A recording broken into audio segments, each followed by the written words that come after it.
slowly returned to its familiar rhythm. But one thing didn't change: Chiamaka's routine of visiting the widow's charity home, a habit she had held on to after her mother passed. It was the place that made her feel close to her mother's memory. On this particular morning, she packed a small basket of fruits and headed down the dusty road. When she arrived, she immediately bent beside an old man struggling to help him settle into his chair.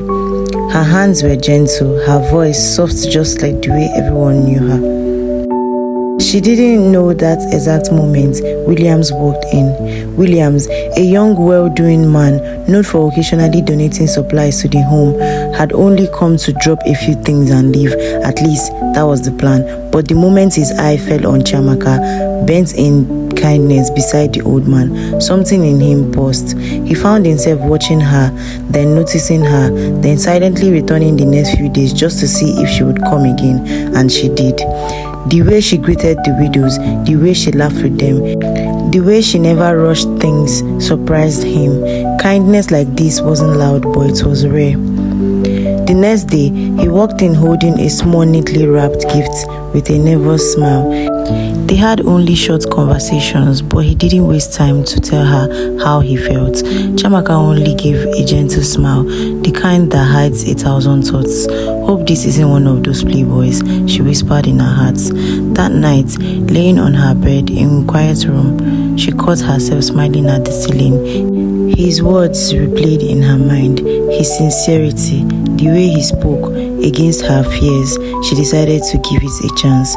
2 days later, William shocked her by showing up at her doorstep. He described her to a few helpers at the home until someone pointed him in his direction. He came with bags of fruits, clothes, perfumes.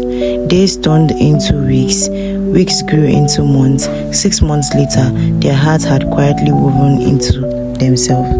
And Williams knew that was the right time. He took her for a short trip to the nearby city where he knelt and proposed to her. Chiamaka didn't cry at first. She only stared at him, at the ring, at the ground beneath her feet, wondering how life had taken such an unexpected turn. She nodded, and her yes came out in a whisper that sounded like peace. Their wedding was simple but beautiful, and soon after, they moved to the city to begin their new life. Her husband didn't stop showering her with gifts even after they got married. He bought her a luxury car. A year later, Chiamaka gave birth to a bouncing baby girl.